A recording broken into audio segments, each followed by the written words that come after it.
Comparing two proportions. When comparing two population proportions in an inference test, we use a two-sample z-test for the proportions. The null and alternate hypothesis in our test will be that the population proportions are the same for our null, or for our alternate, we will have a greater than, a less than, or a not equal to for our comparison between the population proportions. Our assumptions are going to be the same as they were for a confidence interval for the difference of two proportions. First, both samples must be independent simple random samples from the populations of interest. The population sizes in both of these are at least 10 times the sizes of our samples. And the number of successes and failures in both samples must all be greater than or equal to 10. In other words, from sample 1, n1 times p hat 1 has to be greater than or equal to 10. n1 times 1 minus p hat 1 has to be greater than or equal to 10. And likewise for sample 2.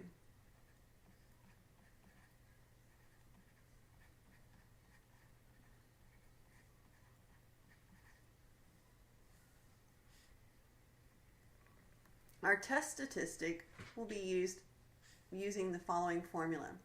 P hat 1 minus P hat 2 quantity minus the difference in the population proportions. Now if we're assuming that they are equal in our H naught, this difference would be 0. Divided by the square root. Now we normally don't know the population proportions. I'll talk about that in a minute. Of P1 times 1 minus P1 over N1 plus P2 times 1 minus P2 over N2. Since we're usually making a comparison that the populations are the same or different without even knowing them, when that's the case, we substitute in the p hat, the sample proportions, into this formula in the denominator for our standard deviation. Let's look at an example. Here we want to know if the proportion of left-handed students is higher in honors classes than academic. So let's let the honors classes be group 1 and academic be group 2. 200 academic and 100 honors students are selected from grades 6 through 12, and their left and right-handedness was recorded. So this is our information. This is sample size 1, this is sample size 2. Now this is the number of left-handed, so our proportion of left-handed people would be 18 over 100, which is 0.18. Our number for the academic is 32. 32 out of 200 gives us a sample proportion of 0.16 for group 2. We want to test at the 5% significance level to conclude if the proportion of left-handed students is greater in the honors versus academic. So our null hypothesis here is that there's no difference in the population proportions.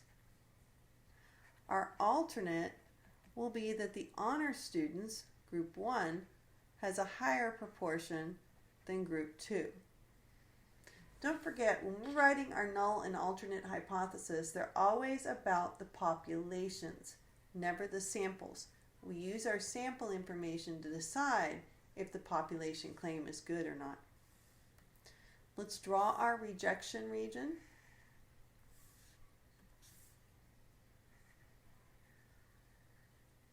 It's a greater than, so we're going to shade the right-hand tail.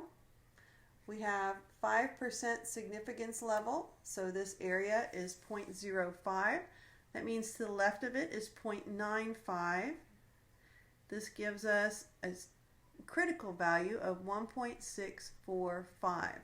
We're using Z, so we'd have inverse norm to find this.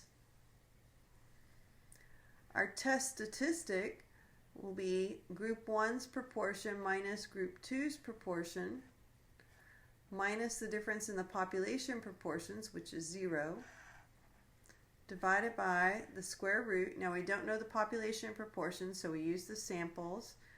0.18 times 1 minus 0.18 divided by the number in that sample. 0.16 times 1 minus 0.16 divided by the number in that sample. This gives me 0.432 for my test statistic. 0.432 is between 0 and 1.645 on our graph, not in our rejection region. We will be failing to reject. Verifying with our p-value, we say the probability that z is greater than, again we're going with the symbol in our alternate hypothesis, test statistic, and I'm going to use normal CDF here. This would be my low, a high of say 10 to the 6th. This is a z, so we would use 0 for the mean and 1 for the standard deviation, or we could use the p-norm command. This probability would be 0.333, which is definitely larger than my alpha, which was 0.05. So we will fail to reject our null hypothesis, which says that there's no difference between the proportion of left-handed students in honors classes versus the proportion in academic. Example 2. A university is looking at the factors that affect student success in a chemical engineering course. They need a C or better to continue as chemical engineering majors. 65 students from urban or suburban backgrounds and 52 of these succeeded. Well, let's let this be group 1, the ones from urban or suburban. So group 1 has 65 in there, and its sample proportion will be 52 out of 65. And we'll leave it in a fraction form. Another 55 students were from rural or small town backgrounds. Let's let that be group 2. So N2 is 55. 30 of these succeeded, so the proportion of successes here is 30 out of 55. Test the claim to see if there's a difference between the urban and suburban success rates. Now there should be at least 10 times 65 and 10 times 55 students in a large university's engineering classes from these different backgrounds. And when I multiply N1 times P1 and N1 times 1 minus P1, I have values greater than or equal to 10, likewise with group 2. So our null hypothesis would be that there's no difference in the population proportions. Our alternate is that there is a difference. Our rejection region would be a two-tailed picture.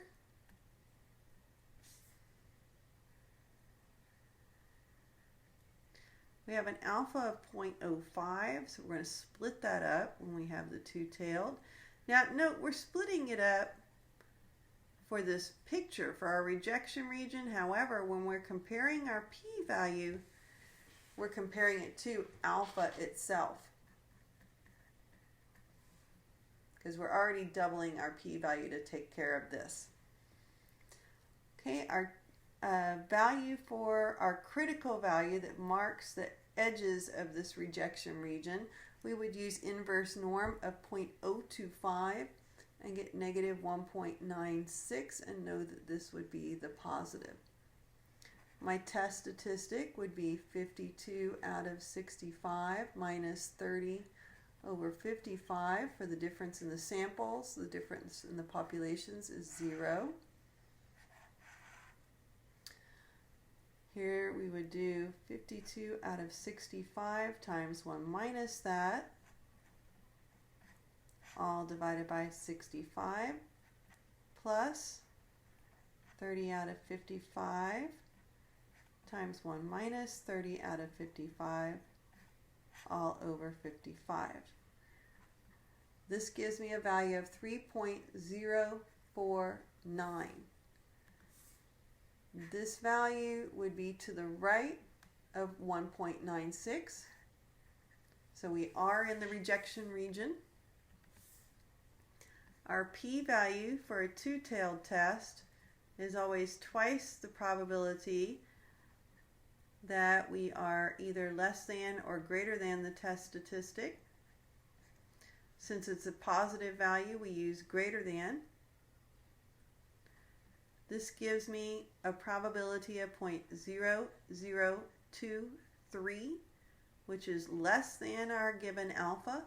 When the p-value is less than alpha, we will reject